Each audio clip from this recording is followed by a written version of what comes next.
こんにちは、たかしです。本日は8月27日土曜日、週末ですので、来週29日からのポンド円の相場の見通しをしていきます。まずは週足です。今週の週足は陰線で引けております。ここのところこの週足見ていただければわかるんですが、この陰線と陽線の数ですね。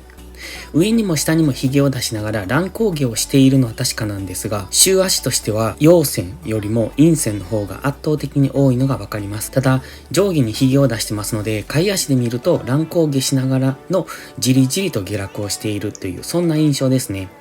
あまり下落幅も大きくないので分かりにくいんですが、週足は陰線連続というところで、やはりこのまま下げていくんだろうなという、そんな印象です。現在は8月の夏枯れ相場というところで動きにくくなっているんですが、それでも少しずつは下げてきているので、一旦のターゲットとしてはこの赤のラインですね。このトレンドラインを目指して下落するんじゃないのかなと考えてます。ただ、週足では現在は上昇トレンド中なんですね。綺麗に上昇トレンドを描いて上昇中。そしてそこでの踊り場というところで、ここからトレンド転換で下落していくのか、それともまだここからもう一段上昇するのかというところで、今は GMMA 付近になりますので、その辺での反発が起こっているというところですね。ただ先ほど言いましたように、ローソク足としては陰線の方が圧倒的に多いですので、もう少し下落するんじゃないのか。そしてこのトレンドラインに当たったところでは、大きめの反発に入っていけるのかなという、そんな大まかな印象を持ってます。現在この安値からこの高値にフィボナッチリトレースメントを当ててまして、その 23.6% がこの黄色、薄い黄色のラインですね。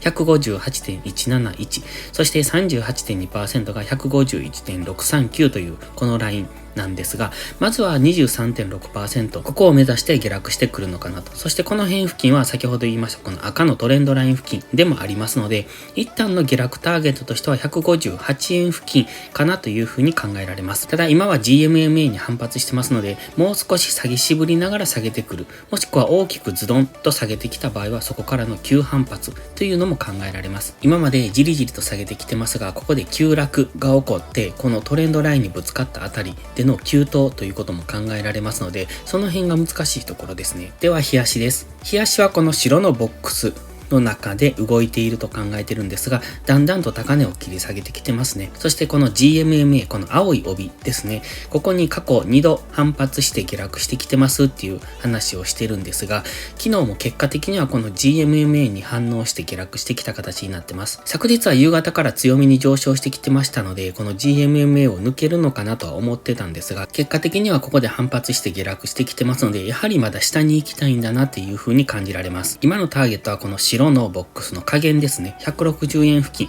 と思ってますので、その辺付近までの一旦の下落。で、そこから、これが先ほど週足で言っていたトレンドラインなんですが、そこからさらに下抜けてくると、このトレンドラインぐらいまでと考えてますが、現在地で言うと、157.8 ぐらいのところですね。先ほどの週足のフィボナッチリトレースメントで言ってたのが158円ぐらいですので、この辺付近がターゲットになってくるのかなという感じです。で、ちょうどここのライン、この赤いラインですね。これはこの安値からこの高値に引いたフィボナッチリトレースメントの 61.8% に当たりますので、157円の後半から158円ぐらいというのは意識されてくるラインになってきますので、この辺に来たところでは押し目買いで狙っていきたいですね。ただ今の週足マクディがまだかなり弱いですので、もしかしたら下抜けるという可能性もありますので、その辺は注意ですが、今一旦押し目買いをするのであれば、この赤のトレンドラインに当たるところ、このフィボナッチリトレースメントの 61.8% 付近の 157.8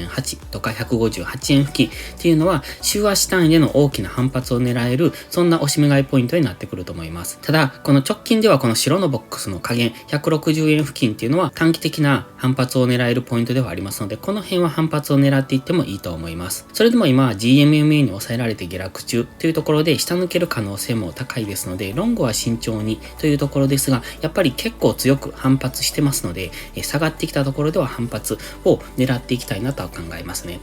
インジケーターとしては方向感がありません。ストキャスティクスは下向いてはいますが、真ん中付近でうろうろしているだけですので、これは方向感がないと考えますので、一応下向きではあるんですが、インジケーターとしてはあまり役目を果たしていないなっていう感じですね。チャートとしては今ダブルトップを描いて、そこからの下落中というところで、このダブルトップの右肩、さらにまたダブルになってるんですよね。そしてまた上昇してきたところではここでもダブルトップ、そしてこの直近もここではダブルトップみたいな形で下落してきてしておりますので、やはり下げたいんだろうなっていう感じはします。ここでの今はディセンディングトライアングルのようにも見えてきますので、今だいぶ値幅が煮詰まってきている感じですよね。160円付近でもう一度反発して上昇したとしても、だんだんと高値は下げてきてます。そして GMMA に抑えられてますので、上昇したところではまた下がっていくというそんなイメージが持てます。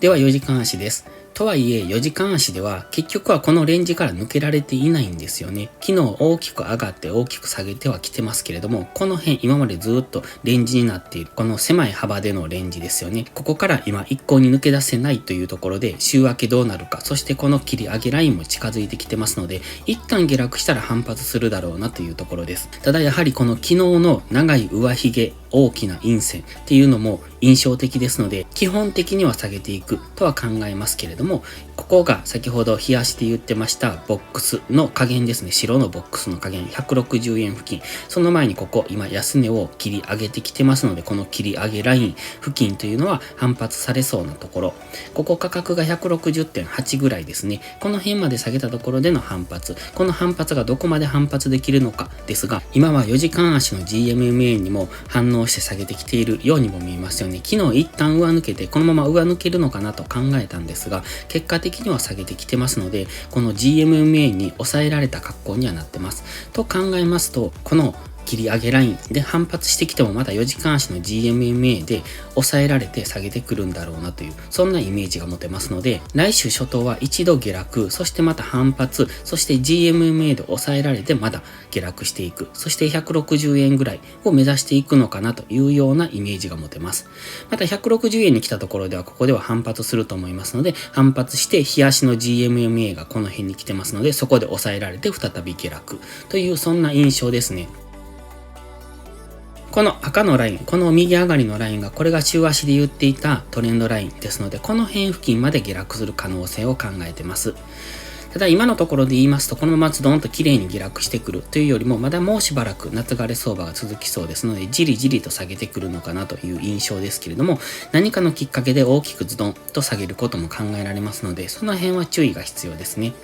そしてこのオレンジのライン、これが4時間足の目線切り替えポイントなんです。久しくこの4時間足の目線切り替えポイント話に出てこなかったんですが、これは4時間足の大きな波の中の今はただただその小さなハラミ足になっていたっていうだけですので、基本的には大きな4時間足の上昇の波の中にいたんですね。ですので現在は4時間足の目線が上、そして1時間足の目線は下というところで、今は方向感がなく動いていただけというところに結論付けられるんですが、今は一旦この4時間足の目線切り替えポイントを目指して下落してくるんじゃないのかなと考えてます。それがちょうどこの週足のトレンドラインとも重なりますし、ここがさっき日足で言ってたフィボナッチリトレースメントの 61.8% ですので、この辺付近が今はターゲットになっていると思いますので、ここまでの下落を考えていきたいですね。価格では 157.888 っていうのが4時間足の目線切り替えポイントですので、この辺付近ですね、158円とか157円後半ぐらいを目指してくると考えてます。4時間足もインジケーター方向感がありませんので、日足と同様 GMMA とあとローソク足から見るとまだ下げていきそうという、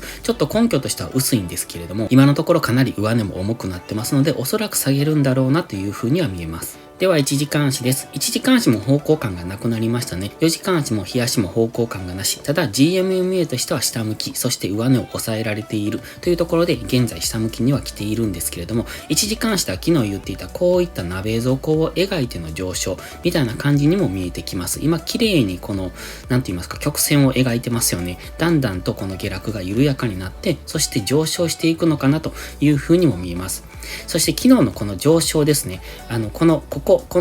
今この下落の最安値がここなんですね。この白のボックス加減なんですが 160.8 ぐらいで、この最安値の戻り高値がここです。今ボックスの上限に設定しているところ 162.5 ぐらい、ここを上抜けると目線が一応上に変わるんですね。15分足の目線という形になるんですが、そうしてくるとここからのこの鍋底を作っての上昇に向かっていくのかなと考えてたんです。で過去にもそのようなお話をしているんですが、でここのとところを昨日一度目指しに行きましたよね。ただ、ヒゲで返されてますので、ヒゲで上抜けたと考えればそうではあるんですが、ここからのこの行ってこいの動きっていうのはすごく印象的ですので、これで上抜けたと考えるのはちょっと厳しいかなと思いますので、今はこの安値の戻り高値、ここ、162.5 ぐらいを上抜けていれば、そこからのもう一度上昇、つまりこの鍋底を作って上昇ということも考えられたんですが、今のところここの戻り高値というのを超えられていないと判断しますので、今ここからはやはりこのレンジに戻ってきた、もしくは下抜けていく可能性の方が強いのかなと考えてます。ただ、1時間足 GMMA 全く方向感がなくなりましたので、1時間足単位で方向感がありません。そして先ほどから言ってますように4時間冷やしもインジケーターは方向感がなかった。ただ GMMA に上値を抑えられているので下がっていくんじゃないのかなというふうには見えるということをお話ししましたけれども、今1時間足単位でも方向感がなくなったのでちょっとこれは分かりにくいなと思ってます。ストキャスティクスは今安値圏に来てますので一旦の反発を週明けしてきそうな感じですね。ただ前回のこの1時間足のストキャスティクスのここの高値圏からのデッドクロスを見てますと、今回週明け上昇してきてこのストキャスティクスがもう一度高値圏に来てデッドクロスしてきたところは再び戻り売りのチャンスになってくると思いますので、週明け一旦上昇してこのストキャスティクスが高値圏に来るのを待ってそこからの戻り売りっていうのを仕掛けていくのがいいのかなと。ただ、ここから急激に上昇してこの昨日の高値を超えるような動きを見せるのであれば、次は上抜ける可能性がありますので、そこは注意かなとは思ってます。それでも今上位足はやはり下向きだなと思いますので、上がってきたところは売っていくっていうスタンスがいいとは思いますが、やはりこの反発の上昇を見ててもかなり強いですので、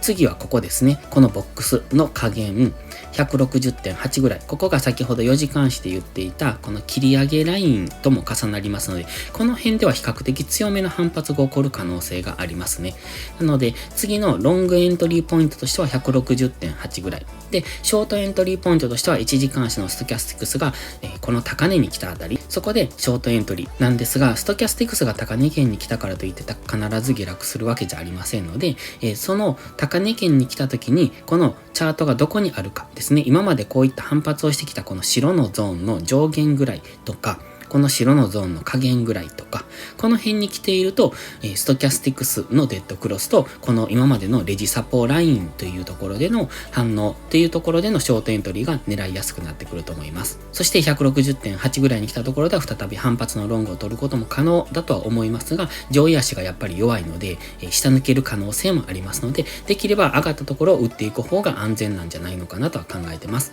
それでは今週もお疲れ様でした。来週も一緒に頑張っていきましょう。たかしでした。バイバイ。